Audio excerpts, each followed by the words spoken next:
하나님께서 우리에게 허락하신 말씀은 창세기 32장에 있는 말씀입니다.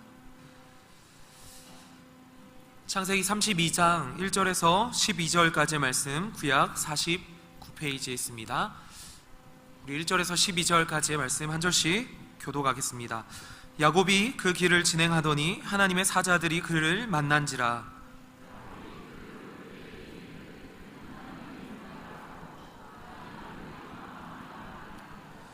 야곱이 세일 땅 에돔들에 있는 형 에서에게로 사자들을 자기보다 앞서 보내며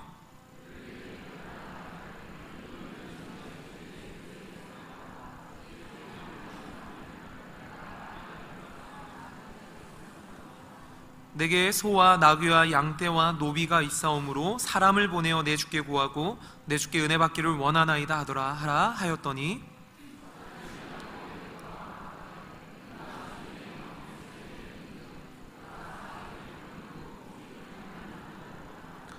야곱이 심히 두렵고 답답하여 자기와 함께한 종자와 양과 소와 약대를 두 떼로 나누고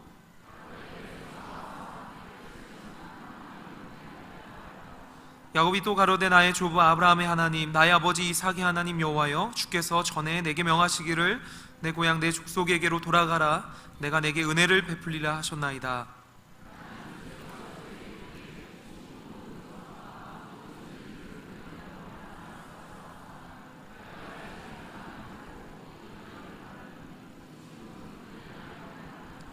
내가 주께 간구하오니 내 형의 손에서 에서의 손에서 나를 건져내시옵소서. 내가 그를 두려워하오면 그가 와서 나와 내 처자들을 칠까 겁냄이니이다.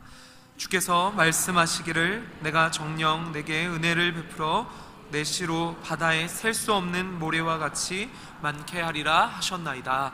아멘. 우리는 지난 한 주간 동안 우리 국민들은 다들 그냥 덤덤했지만 굉장히 어렵고 힘든 또 위기 일촉즉발의 시간들을 많이 보냈습니다.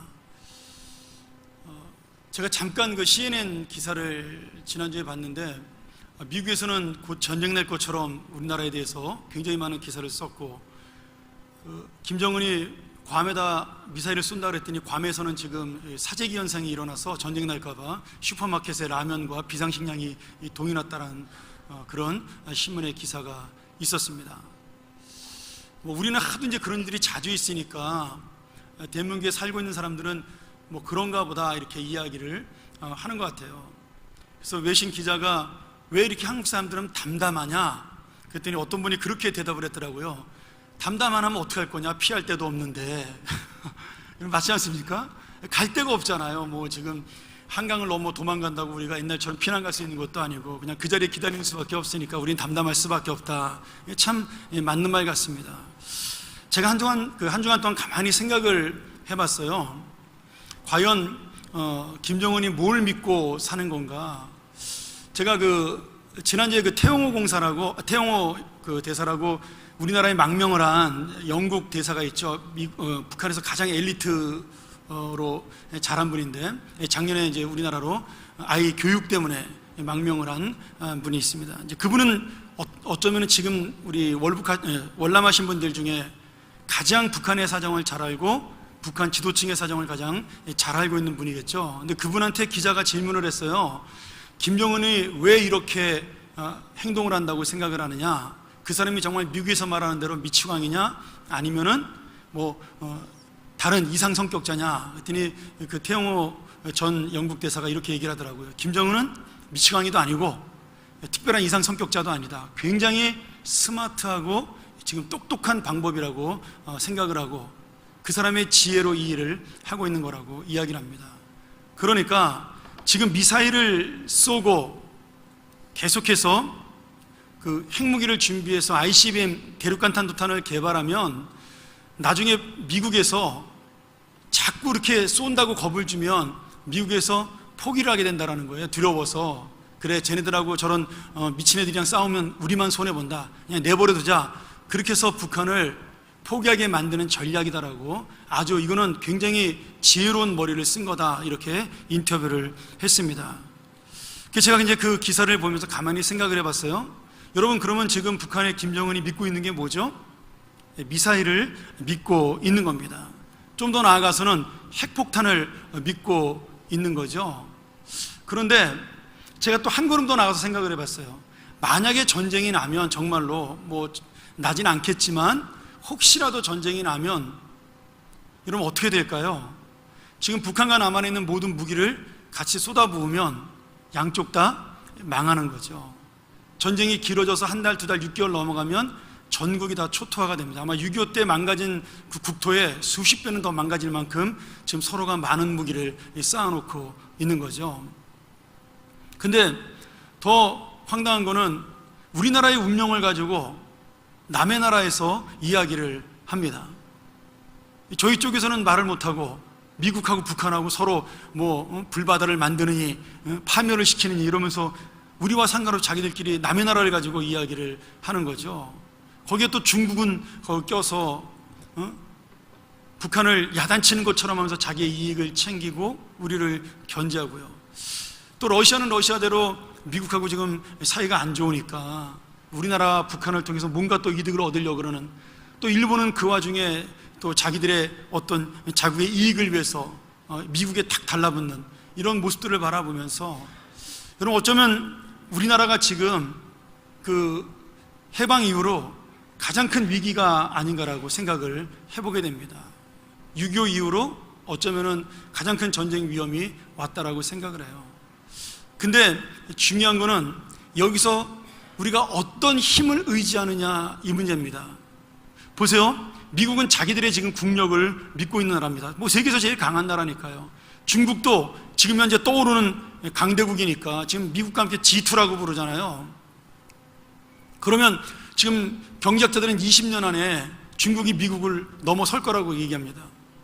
자기의 힘을 믿고 우리 같이 약한 나라를 괴롭히는 거죠. 관광객들을 보내지 않고 거기에 있는 우리 마켓들을 문 닫게 하고, 또 일본은 일본대로 그 중간에서 자기들의 이득을 찾고 자기들의 그런 어떤 우익 쪽의 정권들이 나서서 힘을 키우는 그런 기회로 삼고 있습니다. 정말 대한민국은 가장 조그만 나라로 미국과 중국과 러시아와 일본 그 사이에서 마치 구한말에 우리 조선시대 말기에 그 열강늘 틈바구니에 끼어있던 그런 것처럼, 아니 그때보다 훨씬 더 어떻게 보면 위태로운 지위에 우리나라가 있다라는 거예요.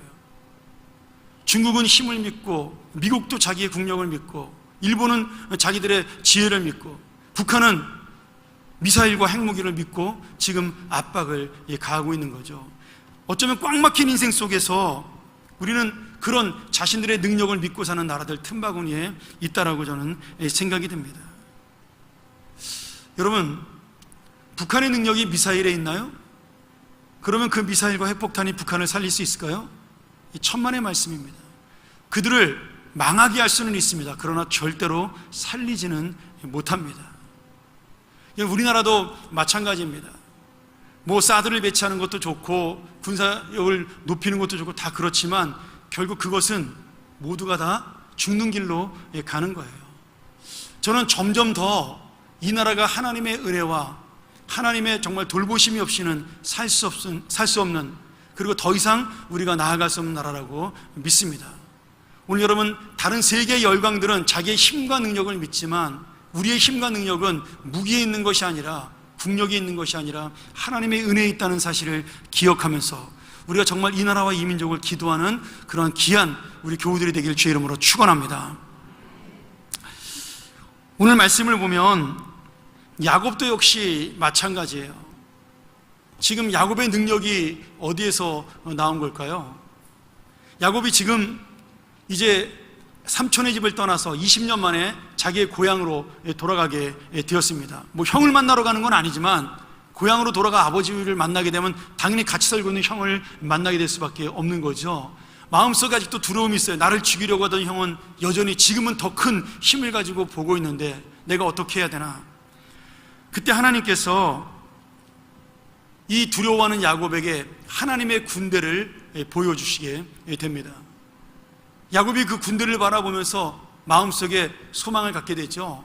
그리고 야곱은 형이 무서워 고향을 떠날 때 베델에서 하나님을 만나 하나님이 네가 고향 땅으로 다시 돌아가게 할 것이라고 약속을 하셨으니까 그 약속도 기억을 하게 됩니다. 자, 이 야곱이 만난 군대가요, 오늘 성경에 보니까 마하나임이라고 돼 있어요. 마하나임의 뜻은 그냥 군대가 아니라 군대 떼라는 뜻입니다. 복수형이에요. 히브리어에서 맨 마지막에 미음이 붙으면 영어의 S와 똑같습니다. 복수형이 되는 거죠. 그러니까 이거는 일반 군대, 조그만 군대를 말하는 게 아니라 엄청난 대군이, 천사들 대군이 지금 야곱을 보호해준다, 이런 의미를 가지고 있는 겁니다. 이게 참 놀라운 일이죠. 외삼촌 라반이 야곱을 잡으려고 할 때도 하나님께서 라반에게 나타나셔서 너 야곱을 괴롭히면 안 된다, 그러면 내가 너를 가만히 두지 않겠다, 이래서 라반이 야곱을 잡으러 왔다가 포기하고 오히려 야곱에게 야단맞고 돌아갑니다. 우리가 31장에 보면요. 근데 오늘 또 본문에 보니까 에서를 두려워하는 야곱에게 미리 하나님의 군대를 보이셔서 야곱에게 용기를 주고 있는 겁니다. 여러분, 이게 왜 놀라운 일일까요? 한번 생각을 해보세요. 지금까지 야곱의 인생을 이렇게 쭉 살펴보면 야곱은 정말 성실하고 진실하게 하나님을 찾은 적이 별로 없습니다. 그저 자기가 아쉬울 때만 하나님께 기도하고 아쉬울 때만 하나님을 불러요. 배가 부르고 재산이 늘어나가지고 잘 먹고 잘 살 때는요, 하나님을 잊어버립니다. 물론 입으로는 신앙 고백을 하기도 하고 하나님에 대한 이야기를 하기도 하지만 그 삶 속에 하나님의 뜻을 이루는 모습을 야곱을 통해 볼 수가 없습니다. 그런데 그런 얄미운 야곱을 하나님은요, 어려울 때마다 찾아와 주는 겁니다. 야곱이 부를 때마다 응답해 주시고 도와 주시는 겁니다. 그리고 하나님은 도와주면서도 야곱에게 아무것도 요구하지 않습니다. 이게 참 놀라운 거죠.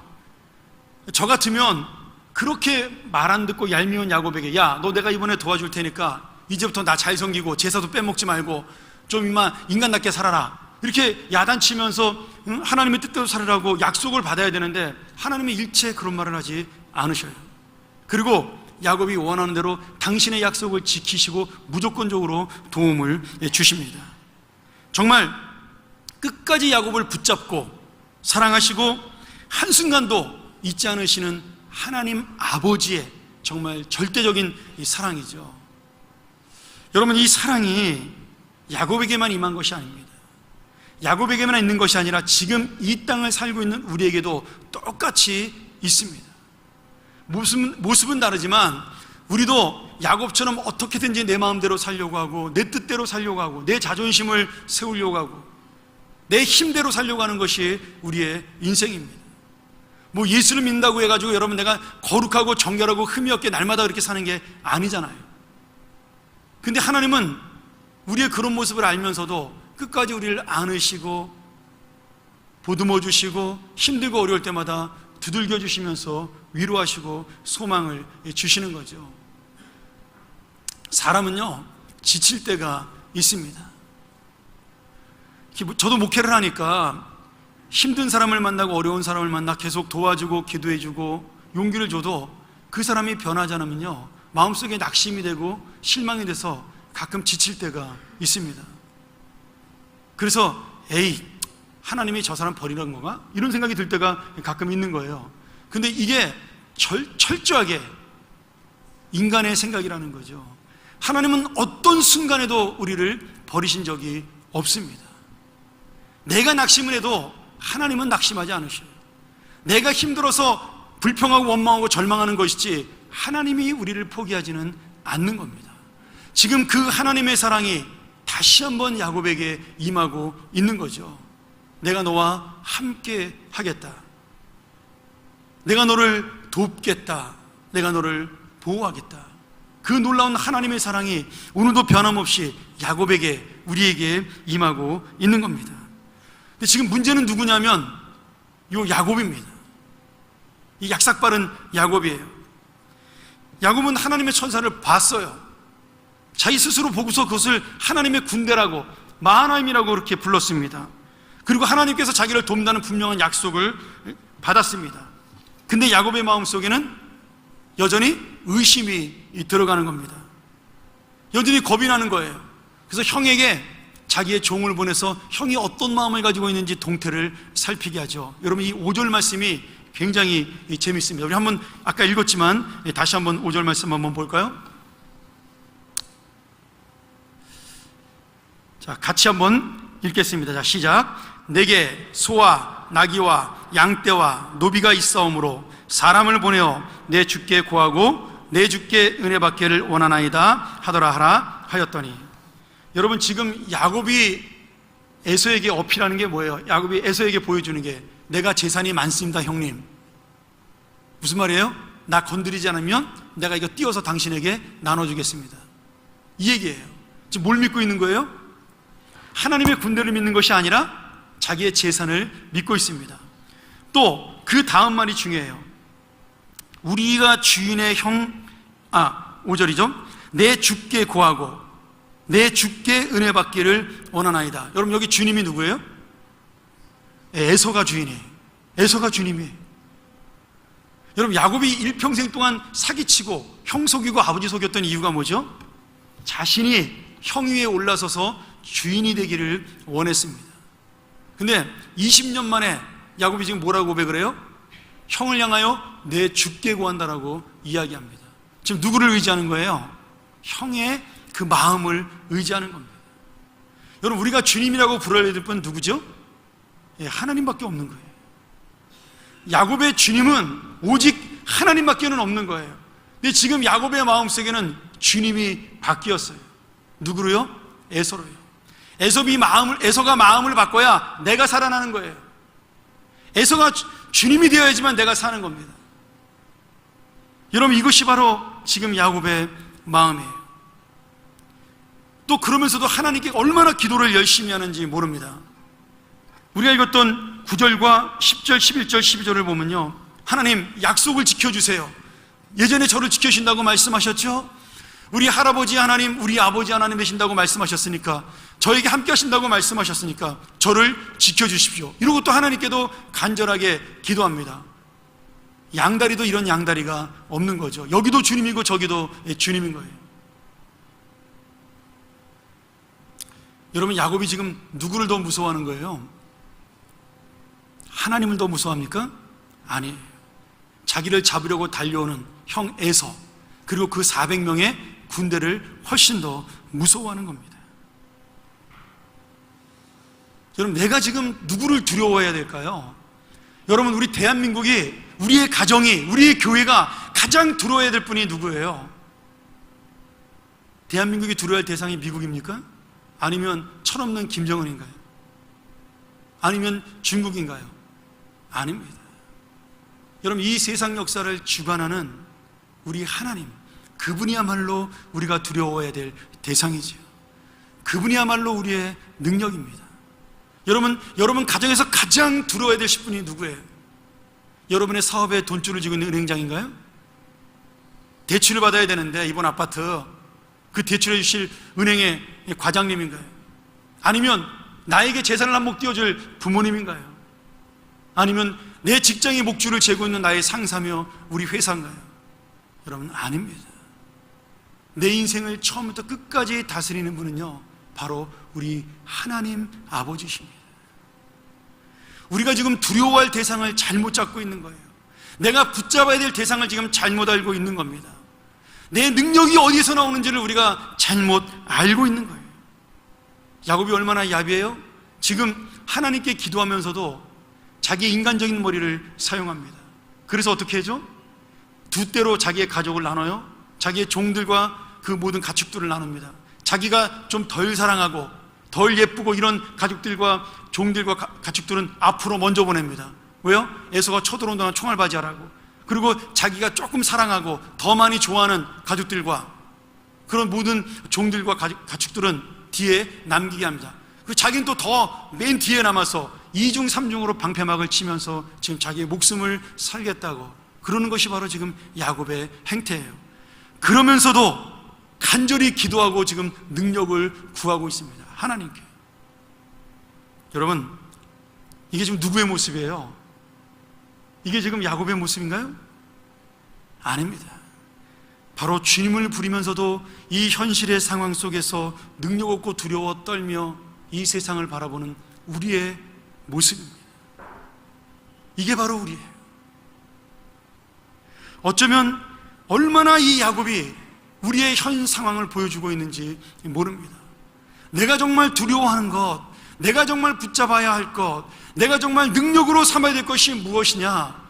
내가 입으로는 주님이라고 고백을 하고, 내가 입으로는 아버지라고 고백을 하고, 내가 기도하며 간절하게 부르짖고는 있지만, 이 교회 문을 나서는 순간부터 내 마음은 다시 이 세상으로 향하고, 나의 두려운 것들은 세상으로 바뀌며, 나의 주인은 이 세상에 보이는 것들로 바뀐다라는 사실입니다. 여러분, 우리는 능력을 원하고 기적을 원합니다.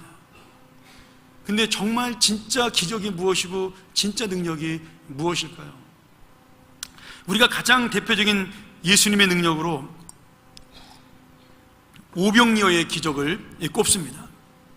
그래서 이제 이 오병이어의 기적은 마태, 마가, 누가, 요한 다 나와요. 여러분, 물고기 2마리와 보리떡 5개로 5,000명을 먹였어요. 그것도 남아서 12바구니를 남겼습니다. 아마 이 세상 역사의 가장 큰 기적이라고 우리가 볼 수도 있겠죠. 근데 그 기적을 바라본 사람들이 무엇을 바라보는 거예요? 보리떡 5개와 물고기 2마리만 바라봅니다. 12광준이만 바라보는 거예요. 여러분, 진짜 기적은 무엇일까요? 그 죄 많은 영혼들, 예수님의 말씀을 듣게 나온 그 정말 죽을 수밖에 없는 영혼들, 그 불쌍한 영혼들을 사랑하기 위하여 저 하늘의 보좌를 버리시고 이 땅에 내려오셔서 저들을 사랑하시고 아끼시며 눈물을 흘리시며 마지막에 자기의 몸을 십자가에 주시는 예수 그리스도의 그 희생, 하나님이 이 세상을 만드시고 이 세상을 다스리는 유일하신 하나님, 그 주님께서 이 땅에 인간으로 내려오셔서 우리를 사랑하신 것, 우리를 위하여 주신 것, 나 같은 죄인을 자녀 삼아 주시는 것, 그것이 여러분 보리떡 5개와 물고기 2마리의 기적만큼도 못하다는 말인가요? 이 세상의 가장 큰 기적은요, 나의 배를 부르는 그런 기적이 아닙니다. 내 병을 낫게 하는 기적이 아니고요, 죽었던 사람이 살아나는 기적도 아닙니다. 저 밑바닥에서 영원한 지옥불 속에 죽을 수밖에 없는 우리, 영원히 저주받고 심판받을 수밖에 없는 나, 그런 영혼을 살리셔서 영원한 생명으로 인도하시고 하나님과 동등한 자격을 주시며 사랑을 주시며, 너는 나의 아들이라고, 너는 나의 딸이라고, 나는 너의 아버지라고 그렇게 말씀하시는 그 놀라우신 은혜야말로 이 땅의 그 무엇과도 비교할 수 없는 참된 기적입니다. 오늘 여러분, 우리가 그 주님을 붙들고 사는 거죠. 그 능력을 붙들고 사는 거죠. 그 주님의 사랑과 은혜를 의지하고 사는 겁니다. 그러니 지금 우리가 이미 능력을 받은 사람들이에요. 우리가 이미 그 능력을 가지고 살아가는 기적의 인생들입니다. 눈앞에 병자가 나은 것이 기적이 아니고, 신비한 능력이 나타나는 것이 기적이 아니라, 지금 내가 하나님의 은혜로 하루하루 살아가는 것, 그것이 바로 기적입니다. 여러분, 그래서 감사하는 거죠. 그래서 기뻐하는 거예요. 여러분, 지금 야곱이 수많은 재산을 모았다라고 형 앞에 이야기합니다. 근데 그 말하는 의미는 뭐예요? 다 형 줄 수 있다는 얘기예요. 내 목숨만 살려주면. 여러분, 20년 동안 모은 재산의 허상이 이런 겁니다. 이런 거예요.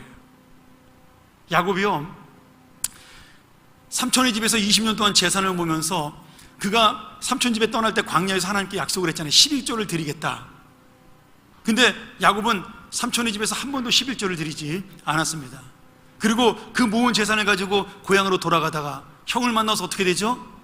나중에 다음 주에 배우겠지만 형하고 하나님의 은혜로 사이가 좋아집니다. 그래서 그 선물을 전부 다 형에게 주잖아요. 수백 마리의 소와 양과 염소떼들을 형에게 선물로 줍니다. 여러분, 그렇게 열심히 모아서 하나님 앞에 11조 안 하고 감췄는데요, 결국 누구한테 다 바쳤어요? 네, 형에게 다 바쳤어요. 그게 우리가 믿고 사는 것의 허상이에요. 여러분, 20대 30대 아이들 건강을 자랑하고 자기가 힘 있고 능력 있는 거 자랑하죠. 몇 년이나 가든가요, 우리 권사님들 다 다 아프잖아요. 안 아픈 데가 없잖아요. 제가 처음 부임해가지고 아픈 분들부터 신방한다고 제가 잘못 얘기해가지고 보니까 다 아파. 다 한 100명이 누구부터 신방을 가야 돼요? 그러면 그게 인생이에요. 여러분, 안 아픈 사람이 없어요. 근데 우리는 천년만년 살 것처럼 이 땅에 꼭 붙잡고 내 육신 붙잡고 의지하면서 살아가잖아요. 이게 바로 야곱입니다. 사랑하는 여러분, 야곱은 지금 하나님께 간구하지만 아직도 포기를 하지 않아요. 무엇을요? 자기를, 자신의 지혜를, 자신의 능력을, 그리고 자기가 가지고 있는 재산들을, 내가 사랑하는 세상의 것들을 내려놓지를 못합니다. 우리 같은 죄인을 위해 죽기까지 희생하신 그 사랑이 진짜 능력인데 이스라엘 사람들은 뭐만 바라봤어요? 그 떡이 담겨있는 광주리만 바라봤습니다. 그 떡을 주신 예수님을 바라본 것이 아니라 떡만 바라보고 예수님을 쫓았어요. 여러분, 죄다 야곱이에요. 나 하나만 야곱이 아니라 모두가 다 같이 야곱인 겁니다. 우리 인생이 바로 그 정도의 인생밖에 되지 못하는 겁니다. 지금 목숨이 왔다 갔다 하는 최후의 순간에도 내 생명, 내 재산, 내 가족, 목숨이 두려워 하나님을 찾으며 울부짖는 그 자리에도 그저 나의 유익, 내가 좋은 것들 포기하지 못하는 그것이 바로 야곱의 어리석음입니다. 그러니 아무리 하나님이 풀어주고 싶어도요, 그 꽉 막힌 인생이 풀어지지 않는 겁니다. 하나님을 붙들어야 하나님이 뚫어줄 텐데 자기가 그 구멍을 막고 서서 내가 뚫어보겠다고 애를 쓰니까 하나님이 갈 자리가 없는 거예요. 여러분, 내가 비켜줘야 그 자리에 하나님이 계시는 겁니다. 내가 하나님의 자리를 차지하고 있으면 하나님은 그 자리에 있을 수가 없는 거죠. 아무리 우리를 사랑해도 하나님이 우리를 도우실 수가 없는 겁니다. 오늘 여러분, 우리가 혹시라도 내 능력 의지해서 하나님의 자리 차지하고 있나요? 내가 그 무엇을 붙들기 위해 하나님이 비켜달라고 말씀하는데 안 비키고 끝까지 그 자리를 고집하며 내 것을 붙잡고 있나요? 오늘 여러분, 우리가 무엇을 붙잡고 살아야 하는가? 꽉 막힌 인생일수록 이 말씀 잘 우리가 붙잡아야 할 것입니다. 말씀 정리하죠. 영국의 어떤 대학에서 신학교인데 성경 시험을 보고 있었습니다. 신약 성경 시험이었는데 요한복음에 나온 예수님의 가나의 포도주 기적, 물로 포도주를 만든 기적을 한 학기 동안 배운 것을 거기다가 포도주를 만드신 예수님의 기적에 대해서 한번 논술하라 이렇게 쓴 거예요. 문제가 강의실 안에 있는 모든 학생들이 저마다 그 답안지에 막 답을 쓰고 있습니다. 정말 열심히 쓰고 있는 거죠. 근데 시험 감독하던 교수가 한 학생을 보니까 그 학생은 답안지에 손대지 않고 있는 거예요. 연필 라인 내려놓고 창밖만 멍하니 바라보고 있는 겁니다. 교수가 청년에게 다가가서 물어봤어요. 아니, 자네는 왜 답안지를 작성하지 않나? 이 청년이 이렇게 대답을 합니다. 저는 별로 쓸 말이 없습니다. 교수가 얼마나 화가 나고 어이가 없어요. 한 학기 동안 열심히 가르쳤는데 쓸 말이 없다니. 그래서 교수가 기분이 나빠서 그 청년의 옆을 떠났다가 가만히 관찰했습니다. 시험이 끝나기 5분 전까지도 그는 움직이지 않은 채 그저 창밖에 있는 경치만 바라보고 있는 겁니다. 마지막에 모든 학생들이 답안지를 제출하고 한 1, 2분 남았을 때 그 교수와 청년만 강의실에 남게 되었어요. 그 교수가 청년에게 다가가서 마지막으로 이렇게 이야기를 했습니다. 자네가 단 한 줄이라도 그 답안지에 답을 쓴다면 내가 최소한 낙제는 면하게 해주겠네. 그 청년이 교수의 이야기를 듣고 씩 웃으면서 펜을 들더니 그 답안지에 한 줄의 문장을 답으로 적었습니다. 그 내용은 이렇습니다. 물이 그 주인을 만나니 얼굴이 붉어지더라. 여러분, 얼마나 멋있어요. 이 답안은 그 시험의 최고 점수가 되었습니다. 그리고 이 답을 쓴 청년은 영국에 나온 천재의 낭만파시인 조지 고든 바이런이라는 시인이에요. 신학하다가 포기한 친구입니다. 그런데 멋진 답을 쓴 바이런도 대단하지만 그 답안의 의미를 알고 최고 점수를 준 교수님도 굉장히 훌륭한 분이죠. 여러분, 아무것도 아닌 맹물이 예수님을 만남으로 그 본질이 변하고 그의 사명이 변했다라는 거예요. 그의 인생이 변했다라는 것, 물이 그 주인을 만나니 얼굴이 붉어지다라는 그 예술적인 한 문장에 지금 요한복음에 나타난 그 가나 포도주의 기적이 한 줄로 요약돼서 나타나고 있는 겁니다. 그리고 지금도 많은 신학자들이 가장 요한복음을 멋지게 2장 1절에 나오는 이 말씀을 해석한 구절이라고 평가할 정도로 이 답안지는 지금도 우리에게 남아있는 거죠. 오늘 여러분, 맹물도 주님을 만나면 붉어지고 맛을 냅니다. 본질이 변화가 돼요. 자기를 희생하여 그 맹물에서 포도주로 바뀐 자신을 희생합니다. 그런데 야곱은 수십 년 동안 예수님을 만났지만 여전히 맹탕이에요. 우리는 수십 년 동안 주님의 사랑을 받았지만 우리도 여전히 맹탕입니다. 맛도 변하지 않고 본질도 변하지 않고 그저 그런 상태로 있는 거죠. 당시 이 포도주 잔치를 주관하던, 이 결혼식 잔치를 주관하던 연회장이 이 맹물이 변한 포도주를 마시면서 이렇게 고백을 했습니다. 내가 이렇게 맛있는 포도주를 평생에 먹어본 적이 없다. 너희는 왜 이렇게 맛있는 포도주를 이제서야 내놓느냐, 이렇게 감탄을 했습니다. 오늘 여러분, 이 감탄은요 바로 형 에서가 동생을 위해서 해야 될 감탄입니다. 내 동생이 20년 동안에 이렇게 변했구나, 네가 드디어 하나님을 만났구나, 이 고백을 듣기를 원했을 겁니다. 이 감탄은 이 세상 사람들이 우리에게 듣기를 원하는 감탄이에요. 네가 예수를 믿더니 정말 참된 인생이구나, 네가 예수를 믿더니 바로 나와는 다른 인생이구나. 이것이 바로 세상이 우리에게 원하는 답안지죠. 사랑하는 여러분, 우리도 아직 늦지 않았습니다. 내가 무엇을 붙잡고 의지하고 사나요? 맹물 같은 나의 인생, 예수님의 손길 없이는 아무 맛도 내지 못하는 그 무미건조한 인생, 아무 의미도 없는 그런 인생을 내가 붙잡고 의지하고 사나요? 아니면 이제는 정말 나를 향해 한 번도 변함없이 돌보시고 사랑하시며 나의 인생을 책임져 주시고 붙들으시는 그 하나님, 우리 주 예수 그리스도의 은혜를 붙잡고 살아가시나요? 오늘 진정한 믿음의 능력, 그 믿음의 소망이 어디에 있나요? 오늘 이 말씀을 통하여 우리가 가지고 있는 그 모든 것들, 내가 붙잡은 것들을 다시 한번 내려놓고 오늘 그 맹물도 포도주로 만드셔 본질을 바꾸시는 그 예수 그리스도, 내 인생을 바꿔주고 변화시켜주시는 그 주님, 그 주님을 내 능력으로 삼고 이 땅을 힘있게 살아가는 여러분 되시기를 주님의 이름으로 간절히 축원합니다. 기도하시겠습니다.